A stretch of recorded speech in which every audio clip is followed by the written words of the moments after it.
आज के वीडियो में आपका स्वागत है। आज मैं आपको खनिज तत्वों के अवशोषण के बारे में बताऊंगी।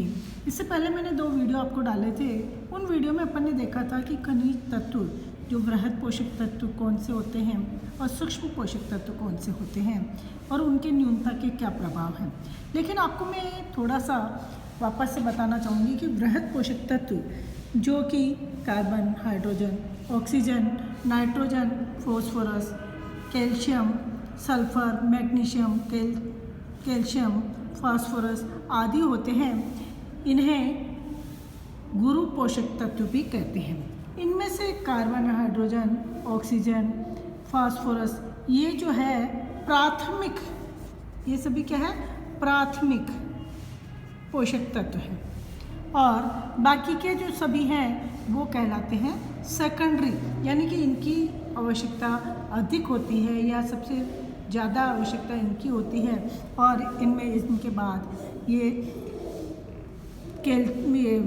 पोटेशियम, सल्फर, मैग्नीशियम, कैल्शियम इनकी आवश्यकता इनके बाद होती है, तो इन्हें कहते हैं सेकेंडरी पोषक तत्व कहते हैं। और इनकी आवश्यकता जो है पौधों में, इनकी आवश्यकता 1 से लेकर के 10 मिलीग्राम तक की होती है। दूसरे हैं पोषक तत्व, सूक्ष्म पोषक तत्व जिनको गौण पोषक तत्व भी कहते हैं या अप्रधान तत्व भी कहा जाता है और इनकी आवश्यकता 1 मिलीग्राम से भी कम होती है। प्रति 10 ग्राम में जो है 1 मिलीग्राम से भी कम होती है, यानी कि बहुत कम मात्रा इनकी आवश्यक होती है। इनमें boron, manganese, copper, zinc, molybdenum, chlorine, निकल आदि तत्व होते हैं। अब हम देखेंगे कि इन तत्वों की कमी से, वैसे तो अपन ने वीडियो में देखा है, लेकिन फिर भी एक डायग्राम के द्वारा आपको इन पोषक तत्वों की कमी के कारण किस तरह से पौधे के ऊपर असर पड़ता है वो अपन इस वीडियो के द्वारा देखेंगे। देखिए ये वीडियो, ये प्लांट है और इस प्लांट में हम देख रहे हैं कि ये जो भाग है पौधे के शीर्षस्थ भाग जो है उसमें नई पत्तियां गुच्छों का रूप ले लेती है, डंठल, तनाव, फल फटने लगते हैं। ऐसी अगर स्थिति आती है तो उसमें बोरोन की कमी के कारण ऐसा होता है। दूसरा, यहाँ पर कैल्शियम, जो नई पत्तियां हैं वो पीली हो जाती है, पत्तियों का आकार छोटा हो जाता है, तो कैल्शियम की कमी के कारण ऐसा होता है। देन सल्फर की कमी के कारण पत्तियां जो है वो हल्के हरे रंग से पीले रंग में परिवर्तित होने लगती हैं और दलहन फसलों में गांठें कम बनती है। ये होता है सल्फर की कमी से। और आयरन की कमी से नई पत्तियों में शिराओं के बीच का भाग जो है पीला हो जाता है, यानी शिराओं के बीच का भाग जो पीला हो जाता है वो आयरन की कमी से होता है।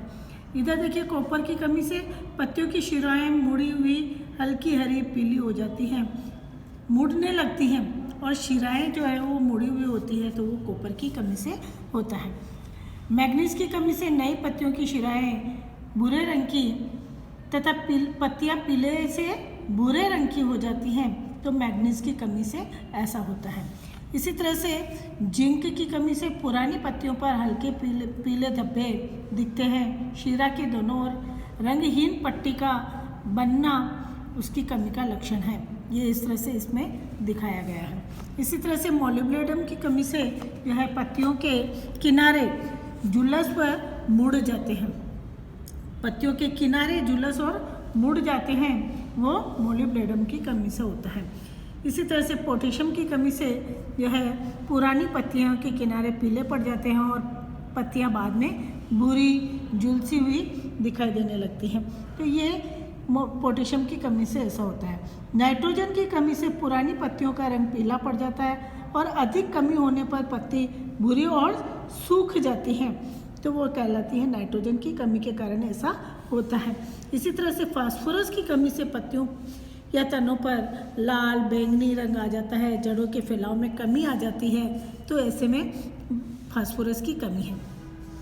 मैग्नीशियम की कमी से पुरानी पत्तियों की नसें हरी रहती हैं, लेकिन उनके बीज का स्थान पीला पड़ जाता है। जो शिराएँ हैं वो तो हरी रहती है, लेकिन उसके जो झाल है वो पीला पड़ने लग जाता है। तो इस तरह से हम देखते हैं कि खनिज पोषकों की न्यूनता के कारण पौधे में इस प्रकार से परिवर्तन आने लगते हैं।